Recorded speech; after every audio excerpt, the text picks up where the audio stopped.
Saravá os 100 anos de Umbanda.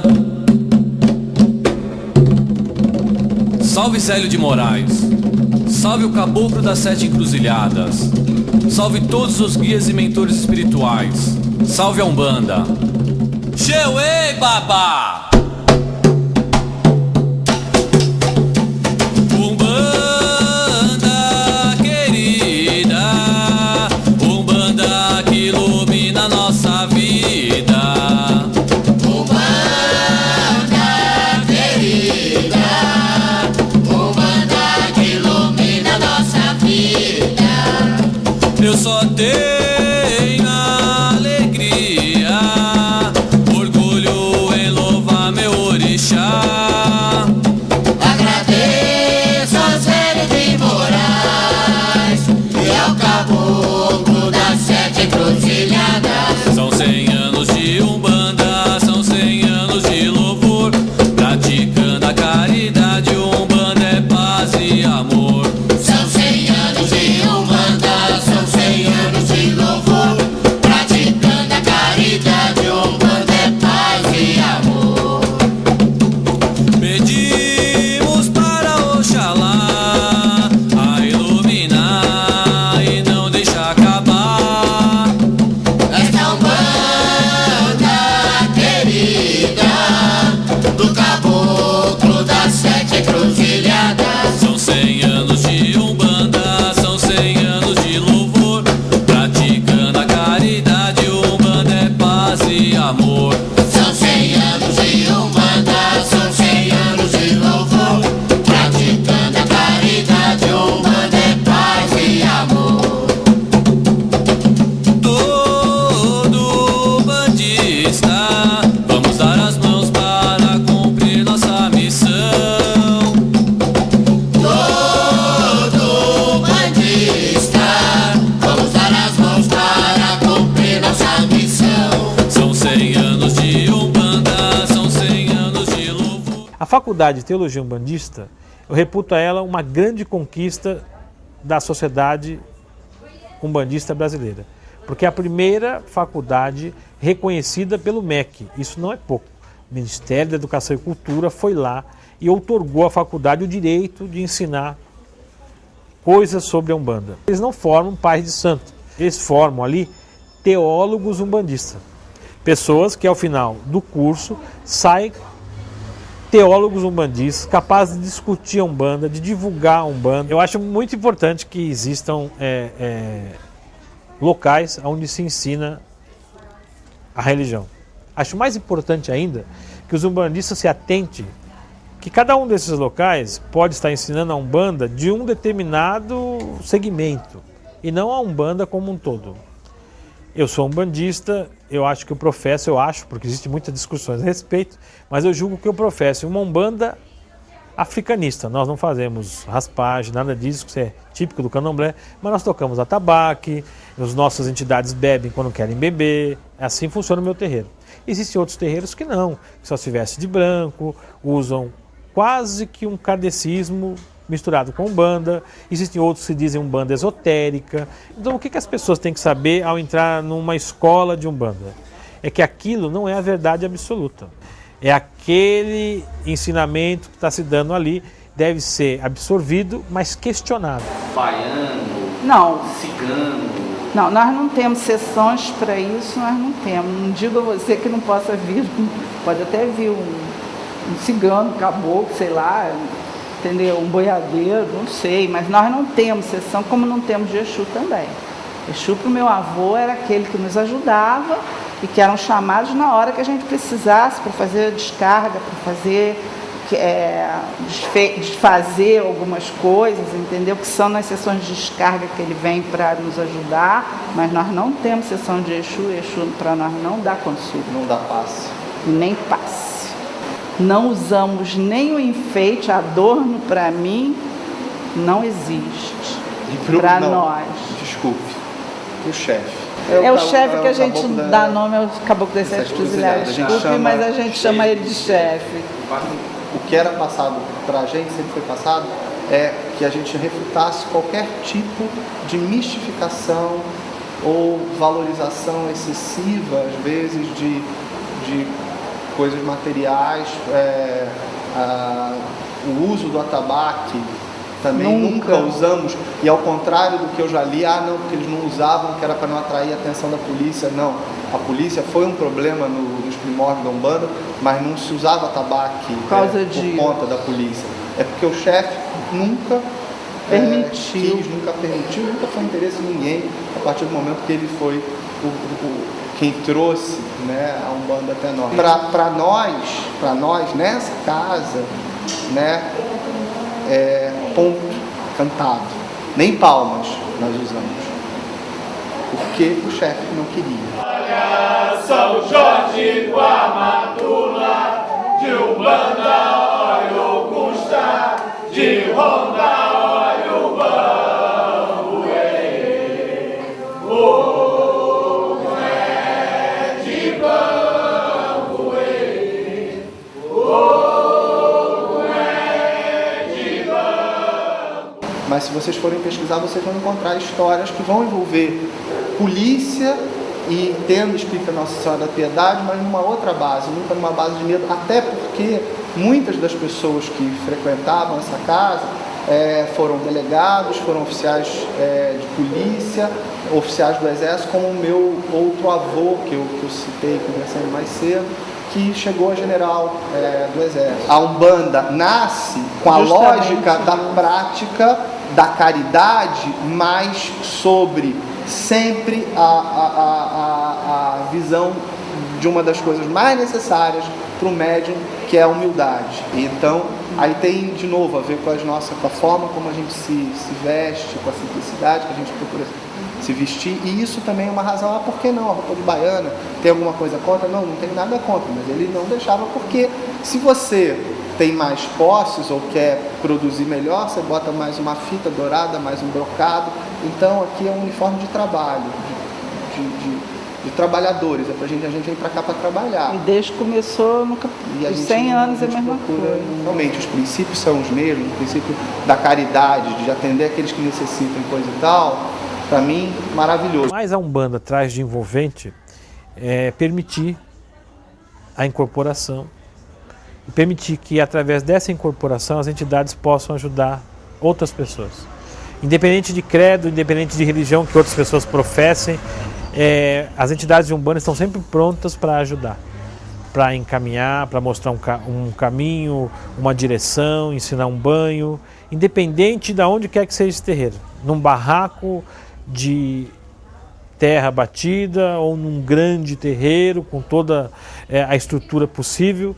O modo de trabalhar sempre é o mesmo, é a humildade da incorporação e a entidade sempre pronta para ajudar. A Umbanda ela não depende de que exista uma hierarquia enorme onde nós teremos um papa, alguém que coordena, não é assim. Nós temos no terreiro a figura maior do pai e da mãe de santo, do padrinho ou da madrinha. Mas nós temos vários terreiros com seus padrinhos e madrinhas. De forma que se um terreiro comete um deslize, comete um equívoco religioso muito grave, os filhos dessa casa acabam migrando para outros terreiros e aquela casa acaba, mas a Umbanda não acaba. Ela se perpetua através de células independentes, que são os diversos terreiros de Umbanda espalhados pelo Brasil. A espiritualidade é sábia. E a Umbanda precisa sair dessa ideia de que nós não nos misturamos com a política. Mas os evangélicos se misturam, tem senadores, deputados, quase fizeram um governador no Rio de Janeiro. Ainda bem que a espiritualidade foi mais forte e nem para o segundo turno ele foi, mas e se fosse para o segundo turno, e se ganhasse um governo no estado tão importante, não é? Então nós temos que pensar nisso. A Igreja Católica tem padres e são deputados, estão no Congresso Nacional, tem representantes em todas as instâncias, esferas do poder. E a Umbanda diz que não é política, mas na época de política ela ganha docinho para a festa de Cosme, telha para o terreiro, aí o dirigente vai e manda votar naquele candidato A, B ou C, que na realidade às vezes é até de outra religião, que nos ataca nos seus púlpitos, mas na hora da eleição vai ali, pega o voto e pessoas mal informadas dentro da religião acabam dando crédito e ajudando. Quer dizer, a bala que você ganha para ajudar determinados políticos vai acabar se transformando numa arma contra você. Porque a bala é um doce, mas ali ele vira uma arma, porque o voto que você vai colocar ali vai acabar ajudando. Infelizmente, as pessoas que estão dentro da nossa religião, não são todas, mas a grande maioria não tem politização.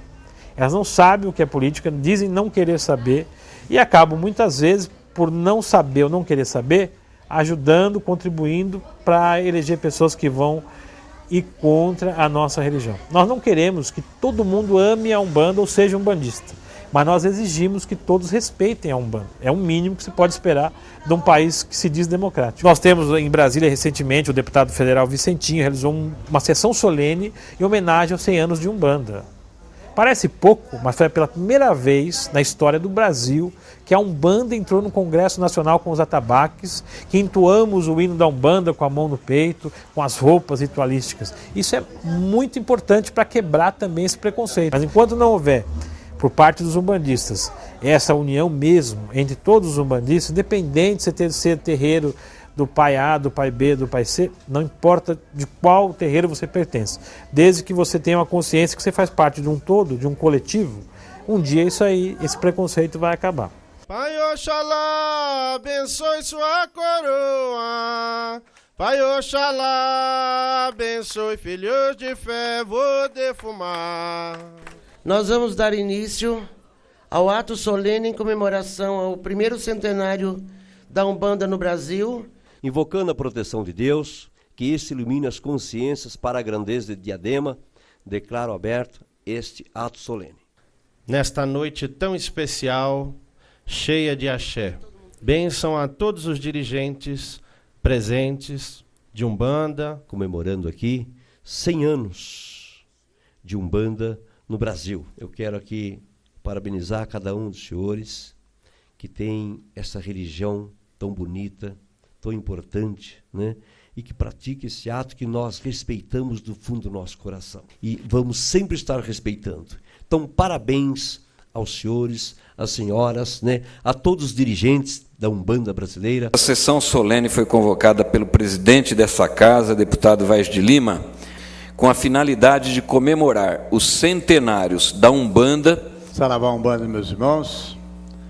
Eu agradeço a oportunidade dentro do estado de São Paulo para nós podermos comemorar o centenário da Umbanda.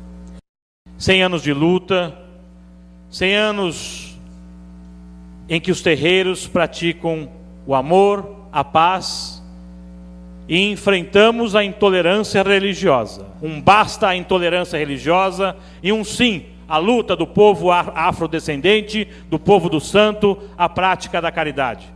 Axé a todos os companheiros e companheiras, irmãos e irmãs de fé que comparecem nessa noite. Refleti, ó luz divina, dentro do céu esplendor, vem no reino de Oxalá, onde a paz e a não é qualquer 100 anos. Uma coisa é completar 300 ou 400 anos da igreja da qual eu participo, que é a Igreja Católica, com todo o apoio, inclusive para perseguir em determinados momentos. Outra coisa é completar os 100 anos de uma instituição, de uma fé professada que foi perseguida, inclusive no século passado, precisar de autorização da polícia para se instalar. Por isso que eu me senti muito orgulhoso, porque essa religião é dos meus ancestrais. É uma religião que professa a solidariedade, o amor, o carinho, a paz. Isso é um dom de Deus. A Umbanda é a grandeza da entidade. Daqui para frente o que eu espero é a grandeza deles, a organização, eles serem organizados cada vez mais e mais e mais e mais. Um momento muito especial, porque a gente está conseguindo levar a quem não conhece a informação de que Umbanda é uma religião brasileira. Por que essa vergonha de ser umbandista? Na verdade, esse sentido de orgulho, ele foi aplacado de tanto se falar em amor e caridade. Só que o próprio amor e caridade são discutíveis no sentido de que isso tem que fazer parte de mim no meu dia a dia. Também faz parte do amor e caridade eu amar a mim mesmo, eu entender que sou filho de Deus, entender que se é religião, vem de Deus, se é para o bem, vem de Deus. Então o Olorum, nosso Pai Criador, está em tudo, está na Umbanda. depende sim de uma consciência umbandista. E eu tenho muita certeza que essa porta do conhecimento que se abre hoje, ela é parte integrante dessa mudança. Nós vivemos um período de muita transformação. Essa transformação, com certeza, nós não veremos aqui. Nós não veremos aqui na matéria, mas os nossos filhos, os nossos netos verão sim. Verão uma umbanda de orgulho, de, sabe, se bater no peito e falar, sou umbandista. Umbanda é religião. Umbanda tem todos os sacramentos que tem em todas as religiões. Umbanda tem casamento, tem batismo, tem ritual fúnebre, Umbanda tem liturgia, Umbanda tem teologia. E isso é muito importante para que o umbandista sinta-se umbandista. Né? Não adianta estar umbandista, tem que se sentir umbandista, ser umbandista. Uma série de fatores contribui para que as pessoas não se declarem umbandistas em pesquisas, quer seja o censo ou outro tipo de pesquisa. O grande preconceito que nós enfrentamos ainda hoje, a perseguição que nós enfrentamos dos neopentecostais, né, que usam a televisão, todos os poderes de mídia que eles têm para incutir no povo brasileiro que a Umbanda é algo satânico, que é totalmente uma irresponsabilidade essa afirmação. Tudo isso contribui para que as pessoas que sejam da religião não assumam a religião, com medo de ser execrada no seu serviço, no seu dia a dia, perder um emprego, que seu filho na escola seja perseguido. Então isso é algo real. Então são fatores, você vai observar que são várias coisas que eu coloquei aqui que contribuem para que a pessoa não se assuma. Agora nós, enquanto religiosos, o que é que nós podemos fazer para mudar esse quadro? É tomarmos iniciativa de realizarmos grandes festas públicas, como várias são realizadas, para mostrar para o umbandista e para o leigo que a religião existe, ela tem fundamento, ela tem base e ela tem o direito sagrado de ser professada. O apoio que nós temos agora da classe política, não diria de todos, aliás, minimamente, de quase nenhum, mas nós temos apoio. O próprio presidente Lula recentemente declarou que a partir de hoje o Brasil vai começar, o Estado brasileiro, a coibir aquelas religiões que atacarem outros credos, principalmente na mídia. Aqueles que detêm a mídia e que usarem essa mídia para fazer proselitismo e para atacar outras religiões. E quando ele diz outras religiões, você pode escrever embaixo, é a Umbanda, porque eles atacam é a Umbanda. O Estado vai começar a tomar providências. Ninguém bate em cachorro morto, né? As pessoas só batem na gente porque nós estamos vivos. Nós representamos uma força que luta contra aquilo que outras pessoas pensam. Não há a possibilidade de o mundo existir mais sem a Umbanda. Por quê? Nossas colunas são fortes, as nossas colunas se fecharam dentro dos orixás, nós não adoramos nem cultuamos demônio, nós conseguimos manter o equilíbrio. Não existe nada sem equilíbrio, existe positivo e negativo, masculino e feminino. Na Umbanda, nós respeitamos o lado negativo e doutrinamos o lado negativo. Enquanto outras igrejas expulsam o demônio, nós trazemos a energia negativa e doutrinamos ele e tornamos ele um espírito de luz. Isto é a Umbanda. A Umbanda doutrina espíritos. A Umbanda faz com que os espíritos sejam iluminados. Enquanto outras religiões incorporam espíritos diferentes todos os dias, na Umbanda tem os mesmos espíritos sendo respeitados há 30 anos, 40 anos. Comemorando 100 anos de Umbanda, de 15, 20 anos para cá, muita coisa aconteceu, muita coisa mudou. Hoje nós temos vários veículos de Umbanda. É muito importante que surjam cada vez mais autores de Umbanda, escritores de Umbanda. O Rubens Saraceni foi um marco, porque até o Rubens começar a publicar os livros dele, todas as publicações eram espíritas. A psicografia, a mediunidade de psicografia era arraigada no meio espírita, não no meio umbandista ou das religiões naturais, o candomblé, o catimbó, enfim. Então Rubens trouxe essa marca para a Umbanda e depois dele realmente muita gente boa começou a escrever. É importante a literatura, é importante o meio de comunicação para que as pessoas entendam que é uma religião natural, é uma religião que tem fundamento, né? Se tem fundamento pode ser escrita sobre ela, os procedimentos podem ser escritos e as coisas são muito mais simples do que a gente imagina. O Jornal de Umbanda Sagrada ele é um ideal, ele é muito mais um informativo da religião, ou se preferir um folheto, porque o jornal começou exatamente assim, com um folheto que a gente distribuía nos dias de trabalho para levar esclarecimento sobre o que é religião. Ele mantém isso até hoje, ele não é comercial, não vende anúncio, não vende assinatura, é distribuído gratuitamente e um grupo de pessoas custeia o que a gente gasta. Então, é um ideal, o ideal de falar sobre a religião. O que, caboclo, eu já mandei chamar. O que, caboclo, eu já mandei chamar. A Umbanda teve um boom, um crescimento extraordinário na década de 70, 80, tinha terreiro em tudo quanto era canto, mas a qualidade desses terreiros, minha Nossa Senhora, era sofrível, compreende? Depois disso, a Umbanda teve um esvaziamento muito grande. O que eu vejo hoje é um interesse muito grande da juventude, principalmente dos universitários pela Umbanda. Eu nunca imaginei, antigamente a Umbanda era a religião de pobre e de preto. Hoje a Umbanda é a religião do universitário, praticamente. E eles lá, a religião é exatamente igual à daqui. Vai ter as 7 linhas da Umbanda, que é as raízes da Umbanda. Então vai estar aí Oxalá, Iemanjá, né? Criança, que é Iori, Iorimá, que é Preto Velho, vai estar algum Xangô e Oxóssi, como em qualquer outro lugar. E lá vai ter as linhas auxiliares, que a linha de Baiana é uma linha auxiliar da Umbanda, né? É uma linha que não está enquadrada dentro das 7 linhas da Umbanda, né? Mas ela é uma linha auxiliar, como a linha de marinheiro, como a linha de cigano, como também a linha de boiadeiro. E eles também vão estar incorporando lá.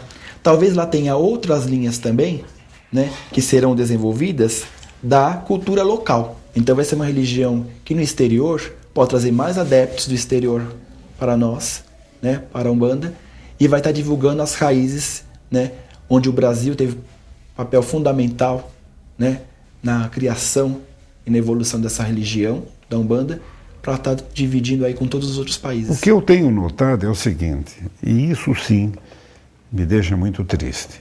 Nós estamos nos afastando muito daquilo que o Zélio nos ensinou. O Caboclo das 7 Encruzilhadas, quando traçou como deveria ser a sessão de Umbanda, ele disse: a máxima maior da Umbanda é com os espíritos evoluídos, adiantados, nós aprenderemos. Aos atrasados, nós ensinaremos. E a nenhum negaremos uma oportunidade de comunicação. Porque a mesa kardecista faz essa diferença. Um general importante, um Humberto de Campos, se manifesta na mesa kardecista. Um preto velho, um caboclo, não.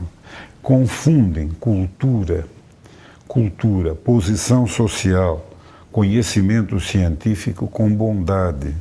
E eu acho que disso tudo, bondade é muito mais importante do que qualquer outra coisa. Você pode não ter conhecimento nenhum e ser um indivíduo bom e praticar o bem, certo? Não vou ensinar os caminhos. Eu acho que o bem é alguma coisa que a gente faz tentando melhorar aquele que precisa mais do que a gente, compreende? Eu acho que a base, a essência da Umbanda deve ser sempre a prática do bem, certo? Cada um de nós tem uma maneira pessoal, uma maneira sua de interpretar o que é bem e o que é mal. Só que você sabe quando está agindo mal. Então, volto a repetir, a bondade tem que ser a maior qualidade do médium. Eu tenho a impressão que o terreiro está se sofisticando demais, certo? O Zélio de Moraes dizia que a roupa deveria ser branca e de algodão. Calçado, se fosse preciso, que fosse o tênis.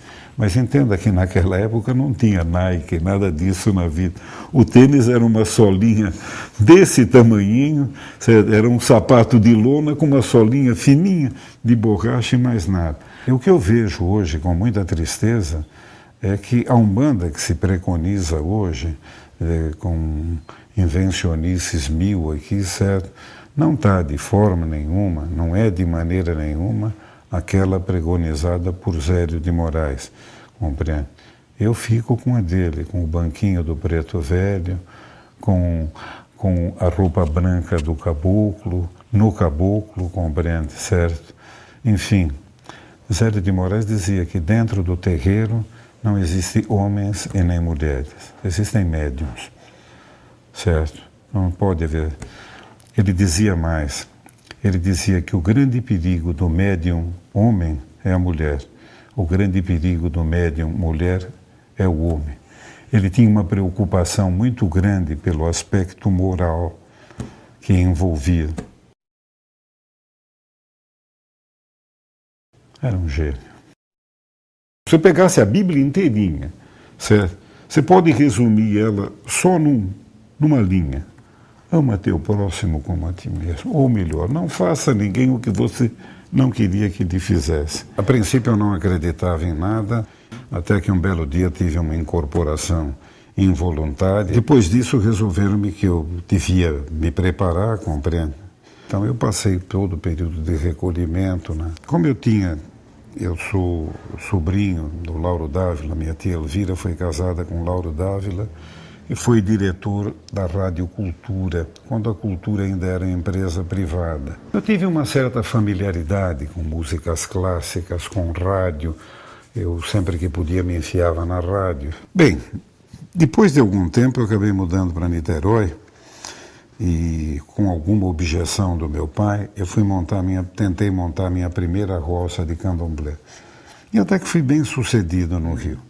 Mas 8 ou 9 meses depois, eu tive uma conversa com meu pai por telefone, disse que a mamãe estava doente, que eu devia voltar, tudo mais tal.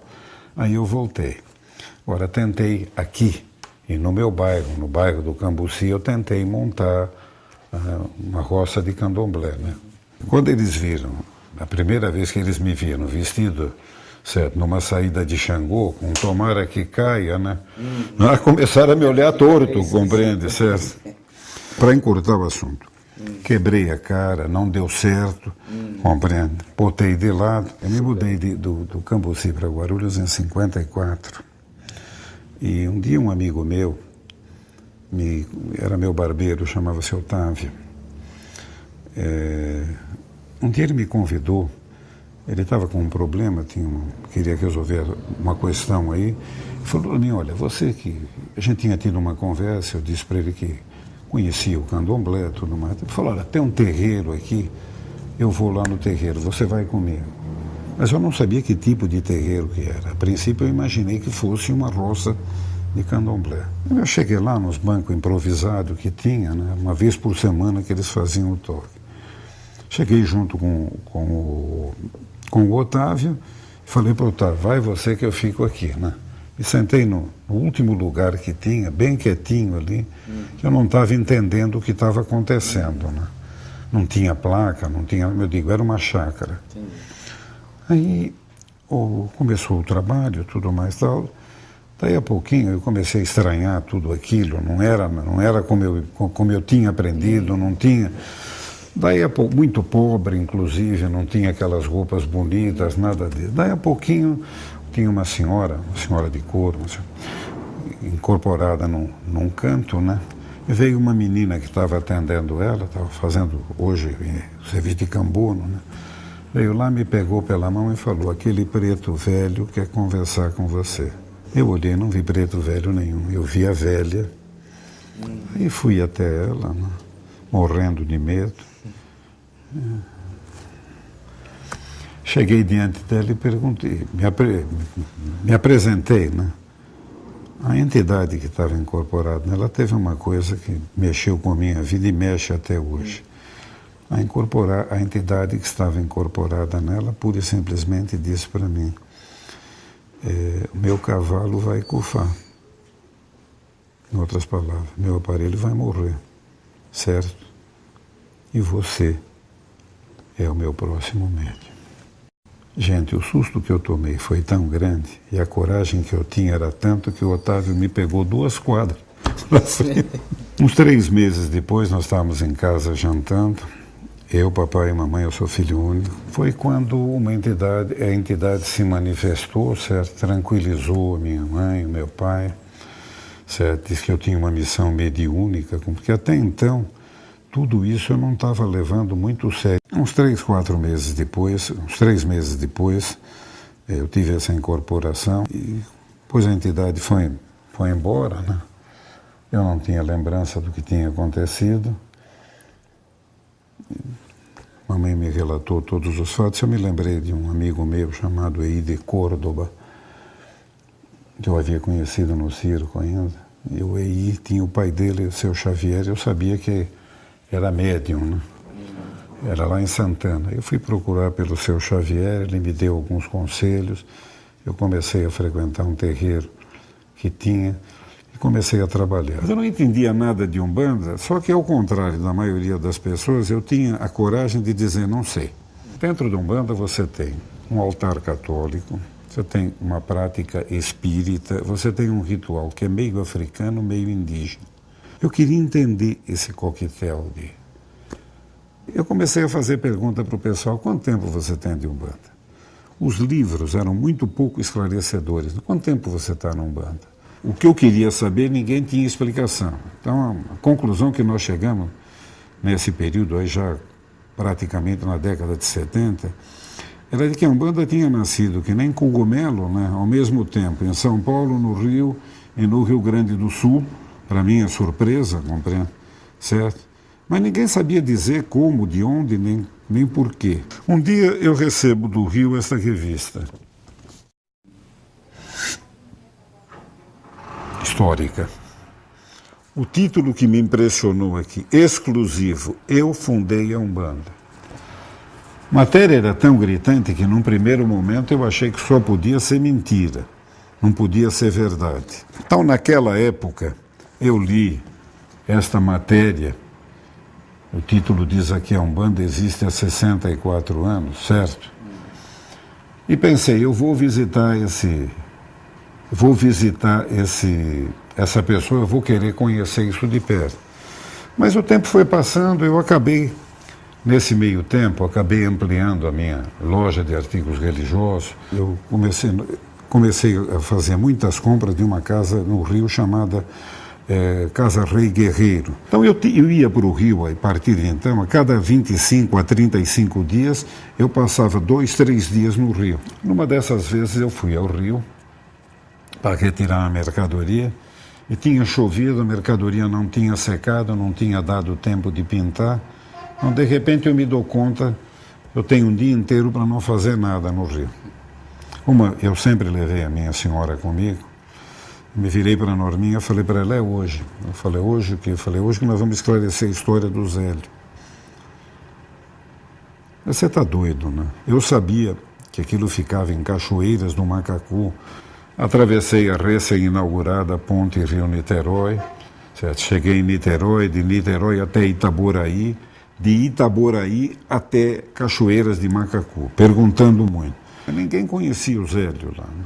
Aí é que nós chegamos no lugar, o lugar todo tem 10, 12 casas, acho que ainda hoje tem 10, 12 casas, quase todas antigas. E nós fomos na casa, a casa toda fechada, bati na porta, ninguém respondeu, bati palmas, ninguém respondeu. Do outro lado da rua, abriu uma janela, saiu uma senhora, e essa senhora perguntou para mim, o senhor procura por quem?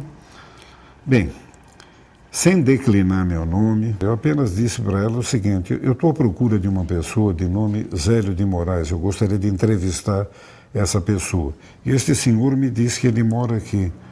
Aí ela falou, o seu Zélio não tem ninguém em casa, ele está muito doente, ele está em Niterói. Eu tinha passado por Niterói, andado 2 horas e meia de carro para descobrir que ele estava... A senhora tem um endereço em Niterói? Ela falou, não, eu só tenho o telefone. Aí me deu o número do telefone. Quando eu cheguei em Niterói, eu parei em frente a uma farmácia, parei o carro em cima da calçada, desci. Foi a única ocasião que eu mostrei a minha credencial da rádio. Mas assim, só para conseguir o telefone, que naquela época você não tinha celular, você não encontrava telefone em todo o canto. Mostrei a carteira, falei, olha, eu sou repórter, o senhor permite que eu use seu telefone 1 minuto? Né? Aí ele permitiu, né? O pessoal já em volta, foi crime e tal. Peguei o telefone de lá, liguei para o número, não tinha declinado o meu nome, eu não tinha falado com ninguém, eu não estou comprando nada de vocês, não estou vendendo nada, não tenho o menor motivo para contar uma coisa que não fosse absolutamente verdade. Liguei, quem atendeu do lado de lá foi uma menina, passou o telefone para uma senhora. Fui eu que atendi o telefone e passei para uma mãe.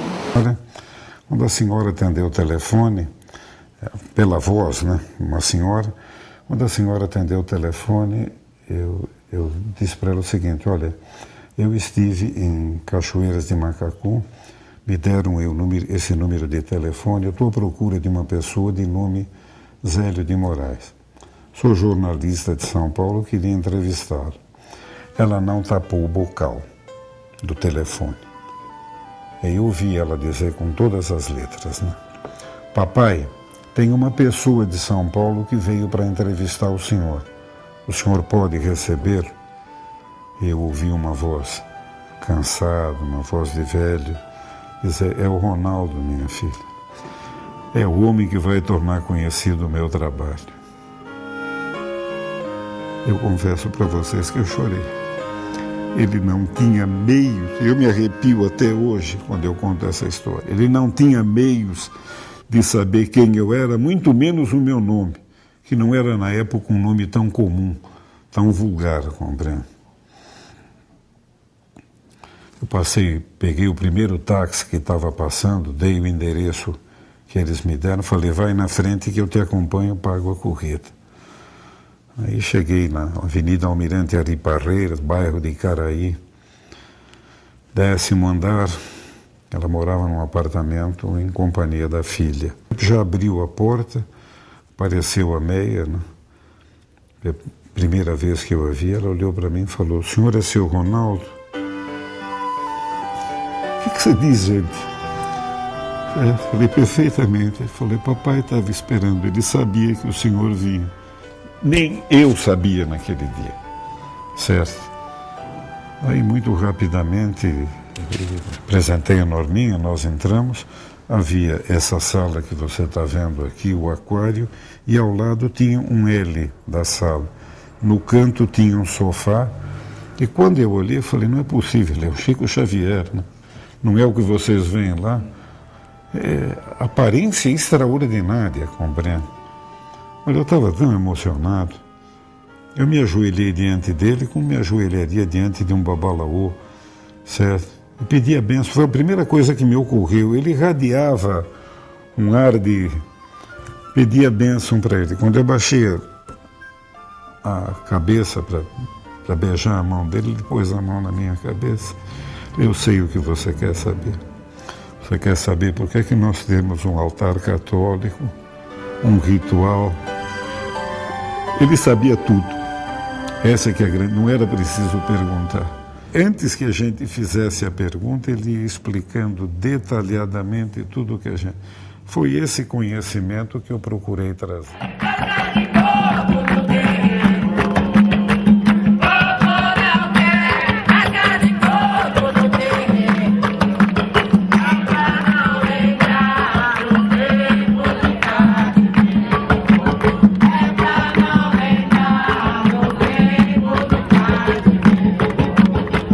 Depois que eu me mudei para cá, ficou muito mais fácil, certo? Eu vinha muito para cá, para Pedreira Montanhão, ainda não era o santuário. A ideia de fazer o santuário, certo? A gente utilizava aqui, já participava, mas a ideia de fazer daqui o santuário veio do conhecimento da cabana de Pai Antônio, que o Zélio de Moraes mantinha lá em Cachoeiras de Macacu. Me entusiasmei com a ideia de fazer aqui um espaço onde um umbandista pudesse ser respeitado, briguei muito por isso.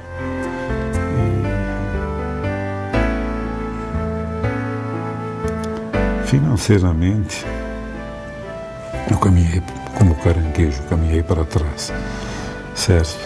Mas não me arrependo nem um segundo de ter tomado as decisões que eu tomei. Eu acho que, de alguma forma, eu tornei conhecido.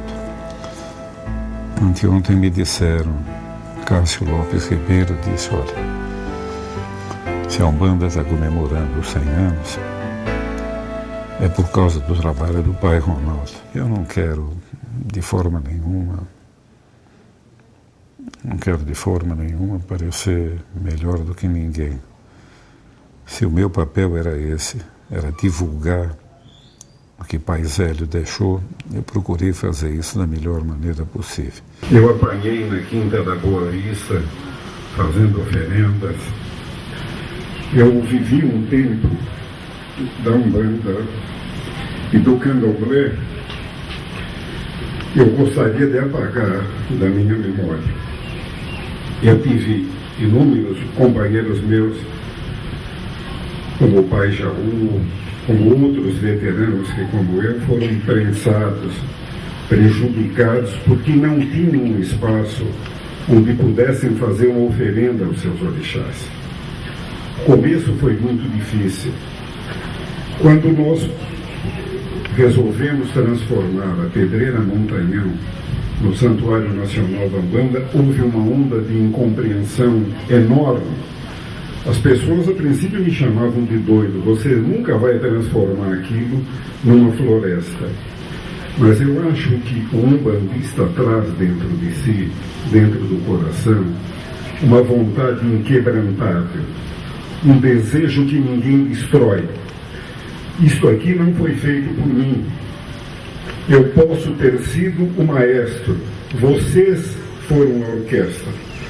Foi graças ao trabalho de cada um de vocês que nós conseguimos plantar, nesses 40 anos, 65 mil árvores no Santuário Nacional da Umbanda. O umbandista não é menos do que ninguém. Não pretendemos ser mais do que ninguém, mas não somos menos do que ninguém. E unidos, nós somos capazes de grandes realizações.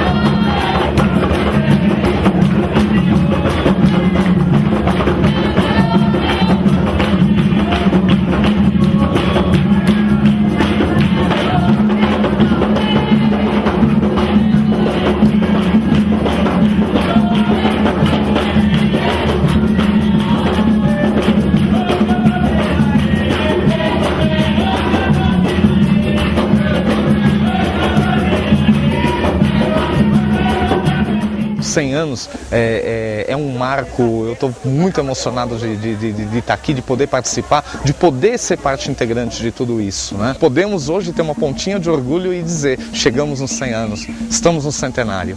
E isso pra gente, assim, todo um bandista de coração, hoje está com o coração muito orgulhoso. Então todos nós estamos muito felizes.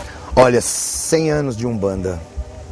Eu sou um privilegiado, nós somos realmente privilegiados. Daqui a 10 anos, 15 anos, 20, se Deus me permitir, 100, eu vou dizer, eu estive no centenário da Umbanda, eu vi a Umbanda completar 100 anos. Tem um neto de 1 ano, não vai chegar a 99 anos para ele ver mais 100 anos de Umbanda.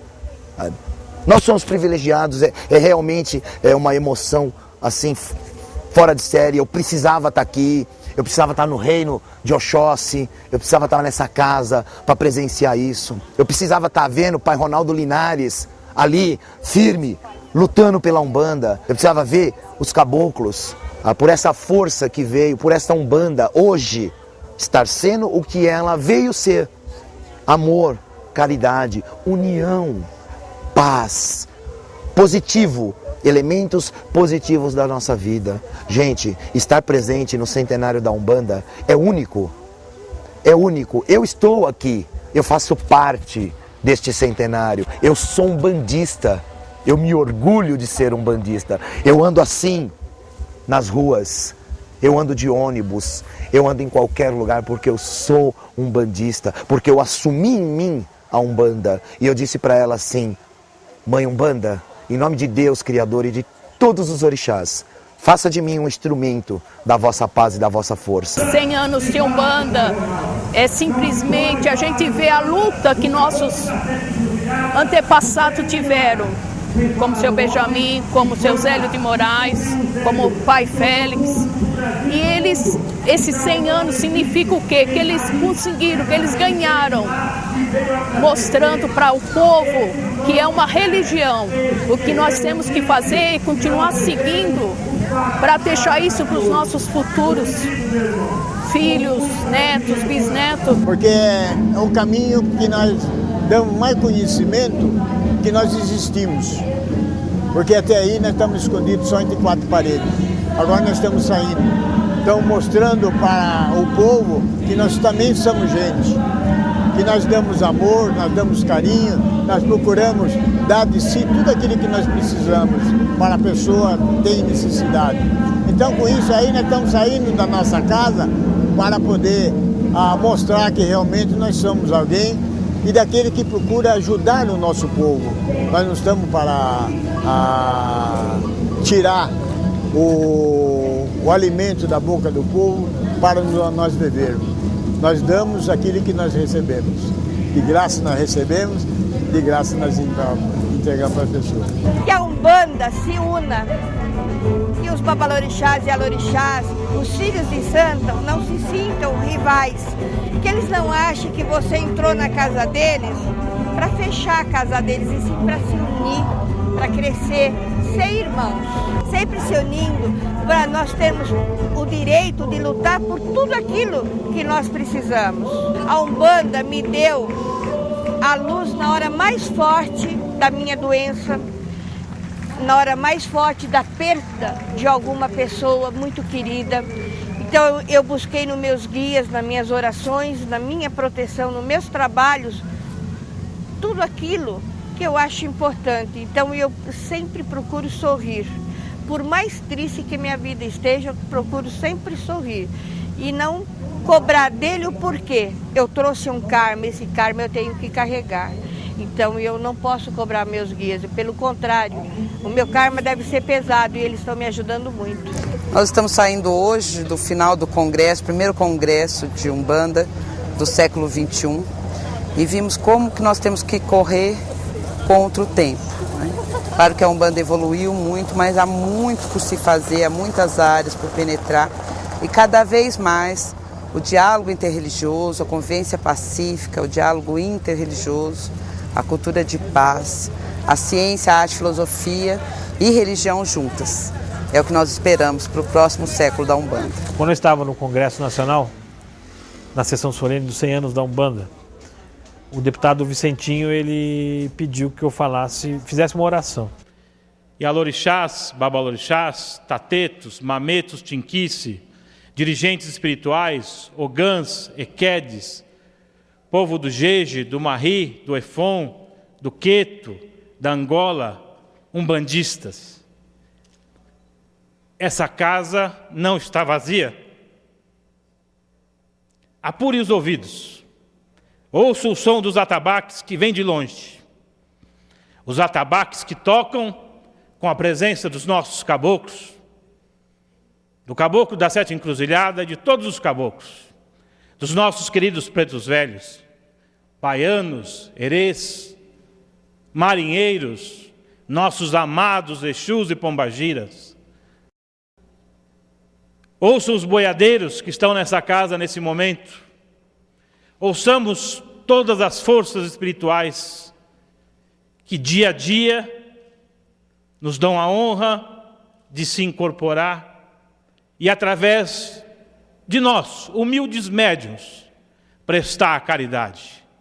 Neste momento, nesse Brasil enorme, quantas pessoas não estão recebendo uma bênção sagrada de um preto velho, de um baiano, de um Exu? Quantos não estão neste momento se descobrindo médiuns? Quantos com orgulho não estão fazendo as suas oferendas, enfrentando a discriminação, mas dizendo: eu faço a caridade, eu honro aqueles que se incorporam em mim. Nós não somos nada, somos passageiros desta terra, porque temos uma missão. A missão da prática da caridade. E fazemos essa missão, cumprimos essa missão com orgulho, com carinho e com humildade. Nunca com soberbia. Como diz o caboclo da Sete Encruzilhada, dais de graça o que de graça recebeste. Vicentinho, deputado Carlos Santana, os senhores são instrumento da espiritualidade. Estão escrevendo a história. Estão mostrando ao Brasil e ao mundo que a Umbanda veio para ficar. Que todo o povo do santo, todos os orixás, Ogum, que eu carrego na minha coroa com orgulho, Inhansã, Oxóssi, Iemanjá, Nanã, o Baloaê, Oxum, Logum-Edé, todos os orixás estão honrados em saberem que no Brasil, apesar das discriminações, apesar do preconceito, ainda existem homens e mulheres de boa vontade que sabem reconhecer quando outros prestam a caridade e o fazem de bom grado. Existem N religiões no Brasil. Algumas nos pegaram como bode expiatório. Talvez porque representamos uma concorrência, aos olhos deles, desleal. Porque nós não cobramos 10% do salário de ninguém. Nós queremos 100% da fé, do amor e da prática da caridade. Eu não falo em meu nome. Falo em nome de todos aqueles que estão aqui, os que não podem estar aqui, e daqueles que estiveram e hoje fazem parte do mundo espiritual.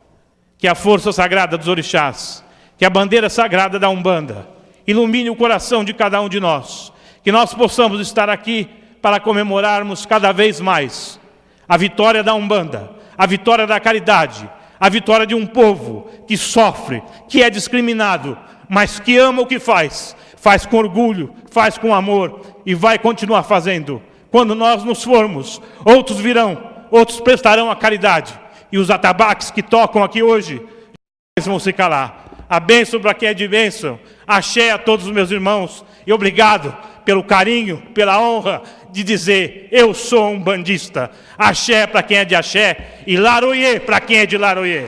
Axé.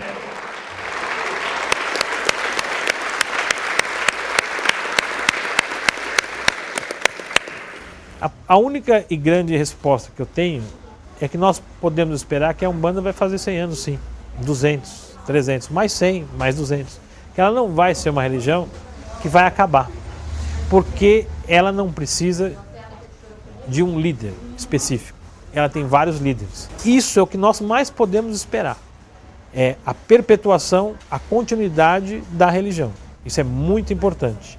Nós podemos esperar também, pelo que eu vi em relação aos 100 anos, que a Umbanda vai ter uma tendência de penetração maior na sociedade como um todo, na sociedade brasileira.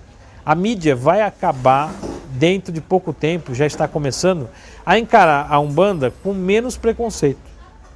Para nós chegarmos até hoje foi muita luta, muita correria, correr de polícia, ser achicalhado, ser preso, certo? Tudo isso aí, nós tivemos para ter essa liberdade que nós temos, foi muito difícil.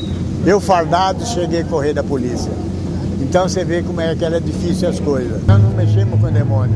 Nós estamos aí só para ajudar as pessoas. Se nós vamos mostrar, é paz e amor.